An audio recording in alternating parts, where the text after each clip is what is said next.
Hi, welcome back to the channel. I'm Michelle, and today I'm going to be sharing some tips for self-care for the new homeschooling year. So if you're new here, I have 3 kids. I have a 10-year-old going to 5th grade, I have a 6.5-year-old doing first, second grade work, and a 3.5-year-old starting preschool this year. And we are entering our 3rd year of homeschooling. And I think there's a lot of videos out there talking about the new homeschooling year, getting the rooms ready, and those are great videos too. But I think it's important also to talk about the importance of self-care during this school year. Because let's face it, as the educator, as the mom, as the parent, if you go down, everything else fails.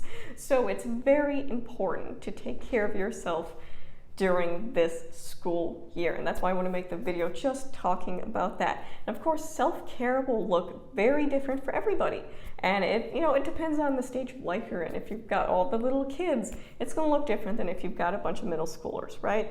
So self-care is going to look different, and it's going to be different because what fills up one person might not necessarily be what works for other people. So for example, I know a lot of people enjoy exercising. I'm not that person. I am not the person that gets any joy from exercising. I'm of the mindset, I'm not going to run unless somebody's chasing me.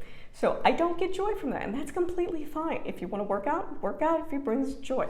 Don't feel like you have to work out because everybody's telling you that you need that type of self-care. Same thing with nature. Some people really enjoy walks. Some people enjoy going outside during the summer. I don't. I prefer air conditioning and a book, and that's me, and that's completely fine. Point being, self-care will look completely different. Only you can figure out what that self-care is for you. So first one I would say is, the first tip is find what makes you happy. And this can be hard. So I did a video about, I'll link up above, kind of losing yourself to motherhood. I was definitely one of those moms that were in the trenches with kids, and my husband works a lot, we don't have family nearby.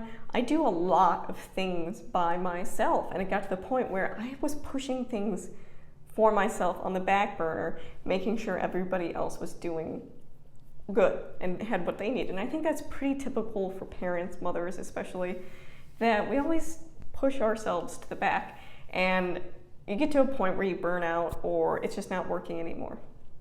So finding out what brings you joy, what brings you happiness, and making time for it is really important.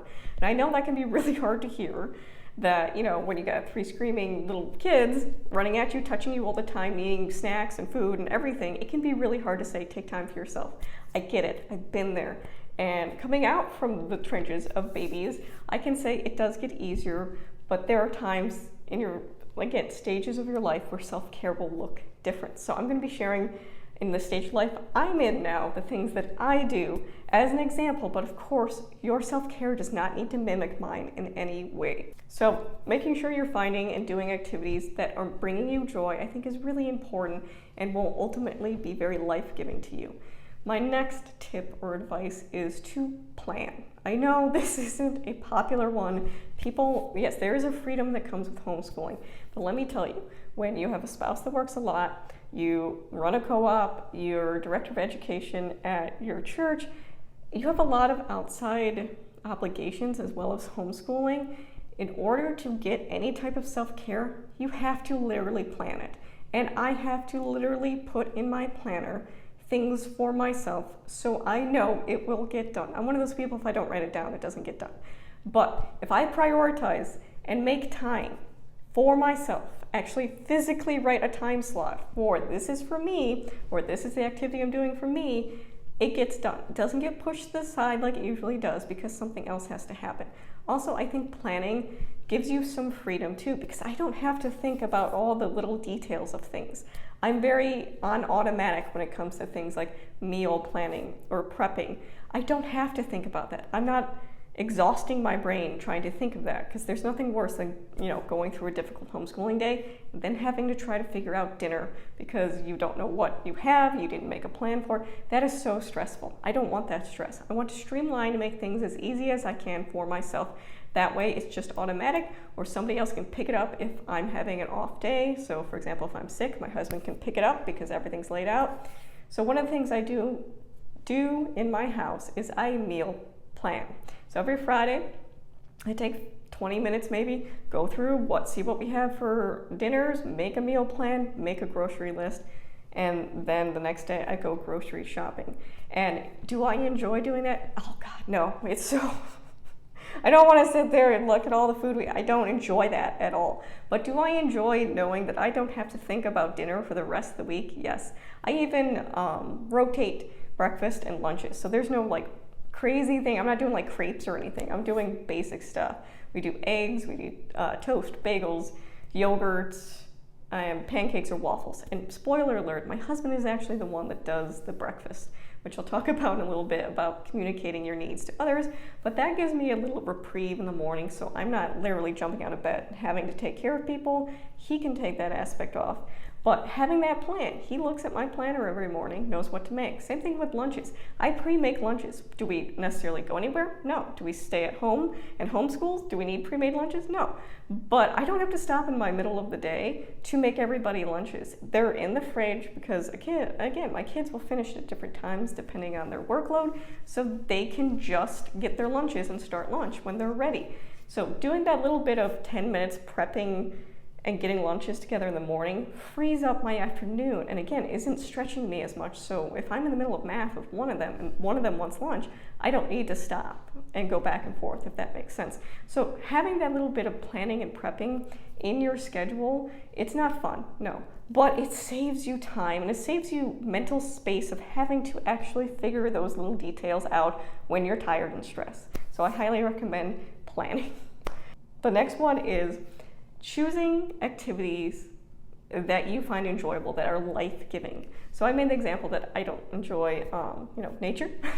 I don't really enjoy working out. So what things do I do? And I'll be honest, I had to kind of rediscover some of the things that bring me joy. Again, coming out of those trenches of the early years of kids, kind of forget the things you're into. And that's actually one of the nice things about homeschooling, is you get to explore all these different things. So we've definitely explored different art, different music, different things to learn kind of what you're into and what you're capable of, because what you liked 5 years ago might not necessarily be what you're into now, and that's completely normal. It's okay to have, hobbies and interests outside of homeschooling or any of that. So some of the things I personally have done that have made a really big difference in prioritizing myself and self-care is I've joined some book clubs.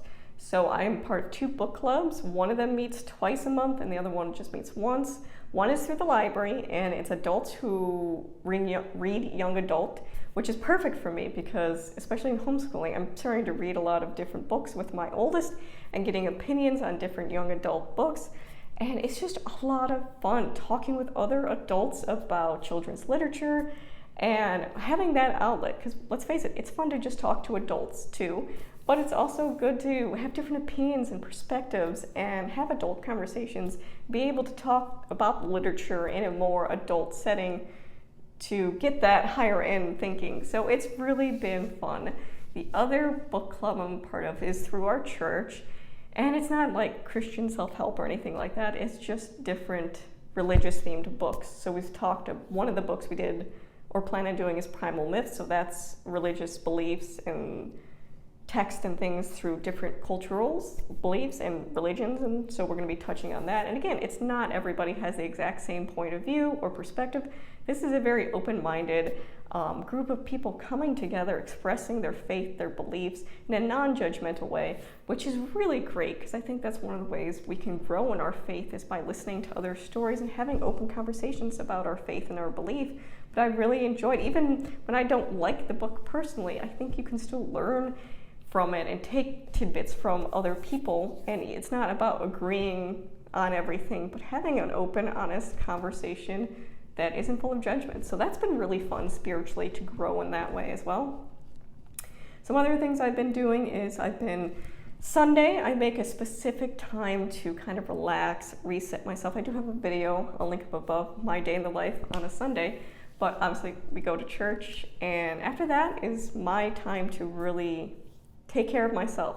So something I try to do every Sunday is I try to do something creative, artistic, whether that be drawing or painting or sewing or just doing some type of craft. There's something very life-giving to creating something and putting that focused time and energy into it. So art has actually been really fun, because it's something I avoided most of my life, because I somehow got the idea along the way that I wasn't good at it. I'm a perfectionist and my art would never look like what it was supposed to. And it took me a while to realize that that's the point of art, that it's unique to each person. So really exploring those different art techniques and trying painting and trying drawing and just trying these different areas, try felting, all those things, that it's okay to not be perfect or okay with these things, but just to get the joy from actually creating something. And something I did pick up not too long ago at Walmart is this My Life in Sketches, 365 sketch prompts to reflect everything about your life every day. What's really nice about this is it's just numbered days, so you can pick it up as you go. It doesn't have to be, Monday, Tuesday. It's not dated like June 4th, but day 115, an idea you recently had. So you sketch it here, something that represents your faith or your beliefs. This is not a religious text by any means. Day 116, one of the tools you use for work. Day 117, a bottle you drank from that included the label. So it could be pop, a glass of wine, things like that. But it's fun to just sit there and sketch. And I'm one of those people where I'm like, I don't know what to draw. So this one was draw your breakfast. This one was draw your favorite park. So I do benefit from the prompts of this books in particular, to kind of get my brain thinking, okay, what do I draw? Well, this gives me an idea. And that's just one little thing I can do daily that kind of gives me that focused energy for myself, and it's really helpful. Same with piano. It's always been a goal of mine to learn to play the piano, and we were fortunate enough that our church was getting rid of some pianos, and we were able to purchase one and bring it into our house, which is great. So we had it tuned, and I'm using Hoffman Academy, the free online version. So my daughter, we're using the paid membership, but for me, I just watch the videos that are free, available online, and it's worked really well. And it's something to be proud of myself that, yes, does it take me probably a little longer than it's gonna take my 10-year-old to learn piano, but it's exercising a part of my brain I don't usually use. The musical part of my brain, probably haven't tapped into that in a very long time.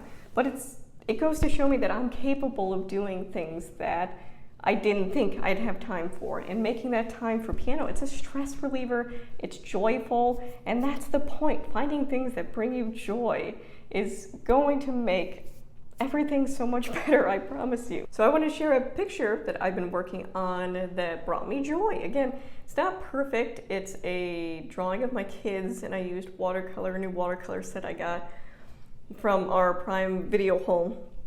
But I wanted to sit down and just do something creative and really capture my kids now. So this is something I did. I did a watercolor of my oldest, my middle, my youngest, and our little dog. And is it perfect? No. But when I look at it, it brings me absolute joy, because it truly does capture who my kids are right now. And I didn't get any detail, I didn't make faces. It's just a simple watercolor kind of like outline of them. But it really does bring me joy, and I put it on my piano, and every time I walk by it, it makes me happy, and that's the point of finding these activities that bring you happiness. Another thing that brings me joy is this channel, obviously.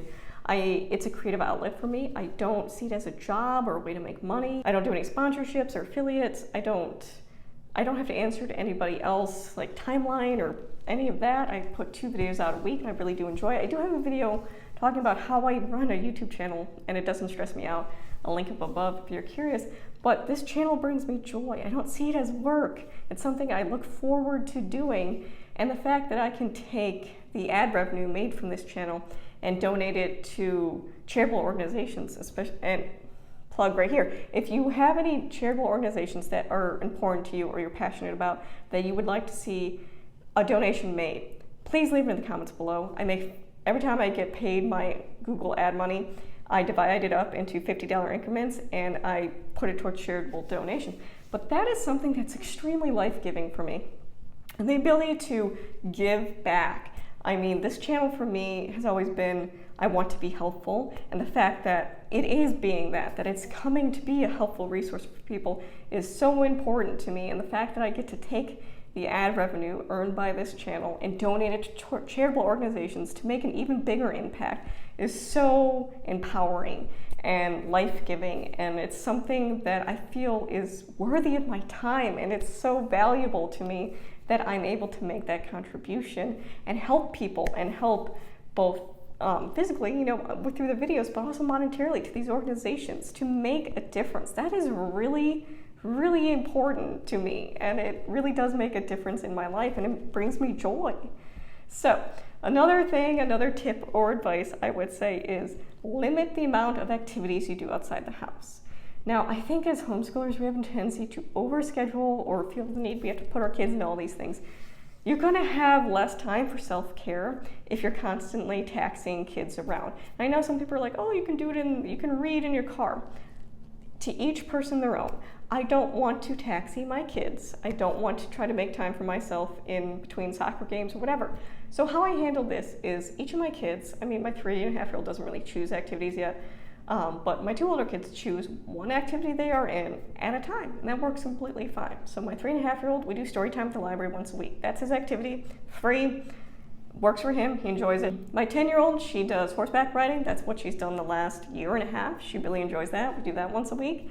And my 6.5-year-old chooses gymnastics. She did that last year, and she's going to do this again this year. But that's fine. Not only does it financially help, because that can really add up, especially if you're doing, competition type things, it can really add up. So the added stress of expenses, but also running around all the time. I don't like that. I talked about in my summer homeschool, we were really busy during July.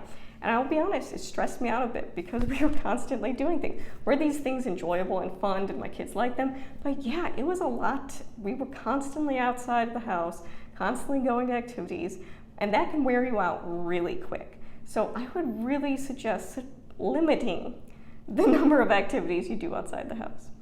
Next one is make sure you are communicating and asking for help. And this one I'm definitely have difficulty with because I do it all myself person. And some of that is because I was raised by a single mother, so I literally only saw one parent ever doing everything. Part of it too, my husband works a lot, so a lot of it does fall on my shoulders. We don't live by family, so I can't really rely on family for help and things like that. So I just got into the rut of being the one that did everything. And the problem with that is it burns you out and it doesn't leave much time for you and you don't have a lot of energy. So communicating your needs to your loved ones I think is really important. So for example, when I talked about how I plan and prep mealtime, my husband took over breakfast so I could have that little break. And that is something he was capable of doing and taking off my plate. So I don't have to start off the morning by taking care of everybody, which is really nice because I spend most of the day and the evening taking care of people. So communicating that need to him was helpful. Also setting boundaries with my kids, having them understand that I need personal space as well. I think it's very easy for kids, especially when they're homeschooled, to constantly be asking mom for something because we're always there, and that's great. But I'm a person that needs some time away. It's like that Bluey episode where the dad goes and gets a haircut and comes back, and Chili's just looks him in the face with her eyes really wide. I need 20 minutes where nobody talks to me or touches me. That's exactly what it is. I need time to not be touched or talked to. I need to reset. I'm very affected by my environment, and when it's chaotic and loud all the time, it can stress me out. It can cause me anxiety. So knowing that that's a trigger for me, knowing that I need to step away, even if it's just going upstairs for 5 minutes, or like Chili says, 20 minutes, to reset is really important. Having my kids understand that I'm not ignoring them, that their needs are important to me, but also prioritizing myself. And I think that's a perfect example to be setting for our kids, that we don't get it all done. The illusion that mom does it all is an illusion. If you have that illusion about me, it's not true. I don't get it all done. I prioritize, try to do as much as I can, but that checklist will never completely be done. Let it go. And that's something I had to do. I had to let that checklist go. I do enjoy checking boxes, but it'll never be completely done, and that's okay. But having my kids understand that mom needs space and boundaries too. I've been with you all day. Homeschooling can be exhausting. I'm not talking about like it's so hard, but it's physically and mentally draining. You are working with children all day. And I know a lot of people are like, oh, it's the most joyful experience. It's draining physically and emotionally to me. So I need some time to recuperate after that, and communicating that to my children and them seeing that example of the importance of prioritizing their needs. So hopefully one day if they choose to have families, that they will too prioritize their needs, that it's not always putting themselves last.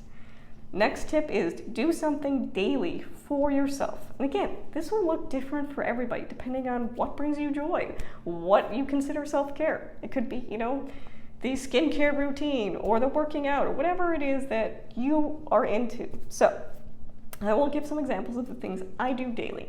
So daily I do 3 things. So the first thing, and something I've been doing recently, is mindfulness. This is something I was really good at, like mindful meditation, when I was pregnant with my son. And then I had my son, COVID happened, the world got crazy, and I forgot to stop and just mindfully meditate every day. So I recently have gone back into it. What I use is an app called Smiling Mind. I'll put a picture up here. It's a completely free app, but it's kind of like guided meditation, and it's anywhere from 5 to 10 minutes, and you can choose different things. But I chose the mindfulness path, and it has mindful eating exercises. It has body scanning exercises, so learning breathing and relaxation and things like that. But I do find it makes a difference. I've been doing it for probably a month now, and it really does help. So when I tell the kids after school that mom needs 20 minutes, I go upstairs, I go in my room, and I do this mindfulness activity that's on my app, whatever it is, and it changes from day to day. But it helps me do that. Again, I'm one of those people that kind of needs the instructions to do mindfulness because my mind wanders a million different ways at this point. So I really like having the guided meditation. But that is something that I find kind of calms me and resets my nervous system, especially from a day of like chaotic homeschooling or a little 3-year-old that's crazy. Whatever it might be, kind of resets my nervous system and I relax, which is really nice. Something I also try to do is read. Like I said, I'm on part of 2 different book clubs, so it's really motivation for me to read because I have to have these books read, whenever the book club meeting. So I thought I'd share what I'm currently reading. So this is what we're reading for our church books club. It's Don't You Care That We Are Drowning and Other Unexpected Prayers. This is a really good book. I actually finished this a couple days ago, but it's a different collection of different prayers, and it's stories from a chaplain on his experience as being a pastor and what do you do, how do you talk to God, how do you pray. So that has been really insightful, enjoyed the book. What we're reading for our library book club, so adults reading young adult, we're reading Blackbird Blue Road, and it's really nice to be exposed to a lot of these young adult books because when I was growing up, a lot of these didn't exist, and I really like that a lot of books are talking about, social, emotional, social justice issues, and it really gives me a chance to preview a lot of things to use in our homeschool and have discussion with adults about it, so that's really nice. And then what I'm reading personally for myself is Raising Good Humans, a Mindful Guide to Breaking the Cycle of Reactive Parenting and Raising Kind, Confident Kids. Again, I just a little bit ways into this, but this is what reminded me to start that mindful practice again, because stress response is something, when we're parenting or when we're teaching, we have stress responses and how we react to things in the moment and learning to relax our bodies and how our brain works with that. So reminding ourselves how to kind of reprogram ourselves and our stress reactions to things. And mindfulness is one of those ways to kind of, like I said, reset your body so you're not always, losing your stuff. So reading is something, again, it brings me a lot of joy. You might not be the person that enjoys reading. You don't have to read. Find what makes that little bit of time you have every day joyful for you. The last one I have, advice or tip for self-care for the homeschool year, is avoid time suckers. And what I mean by that is the doom scrolling, the endless scrolling on the phone. This is something I had an issue with because it's so easy when you're stressed out or you've had a long day to just check out, whether that be, binge watching something on TV or just endlessly scrolling on Instagram, TikTok, all the things out there, Facebook, YouTube, whatever it might be, that it's a distraction, but it's not really giving a lot back to you. Now, there are certain situations where, yes, it can give back to you when you're looking for, a specific YouTube video to help you. That could give back to you. I don't think it's all bad, but personally for myself, I am a person that has to put boundaries in place or I will just aimlessly scroll, and when I'm done, I end up feeling worse than when I began. Like it's a waste of my time, and I don't get anything out of it. I don't feel better after it. Usually I would feel worse. That's actually one of the reasons I stopped using Instagram, is because I found I didn't get anything from it. I would just either compare myself to all these other people and their picture perfect little pictures that they post, or I would just feel like I was missing out or I wasn't doing enough. So I realized that it wasn't personally life-giving for me, and it was taking up my time, not only scrolling, but I would stop to take pictures instead of just living in the moment and actually like enjoying the time. I've learned to just stop taking pictures of things and actually just live in them. So that is something I did. Also, when I scroll, I will set a limit for myself. So 15, 20 minutes. And of course, this is after I've done my stuff. So for example, I don't touch my phone when I wake up until after I've gotten up, I've had breakfast, I've started my chores, then I pick up my phone, because I don't want to start the day feeling like I'm already behind or I'm missing something. And that's just my personal choice. I don't wake up and play with my phone. And that's one of the boundaries I had to put in place. But when I do look at my phone, 15, 20 minutes, putting that time crunch makes me, okay, I stop, because I have other things to do, whether that be the life-giving things I talked about, or, I have responsibilities I have to get to as well. Not being, addicted to your phone or your technology or your computer, your tablet, whatever, I think is important. And being able to have that chunk of time you do have into an activity that's going to give something back to you, make you feel more fulfilled than necessarily just looking at a random TikTok video. That makes sense. And again, this is me personally.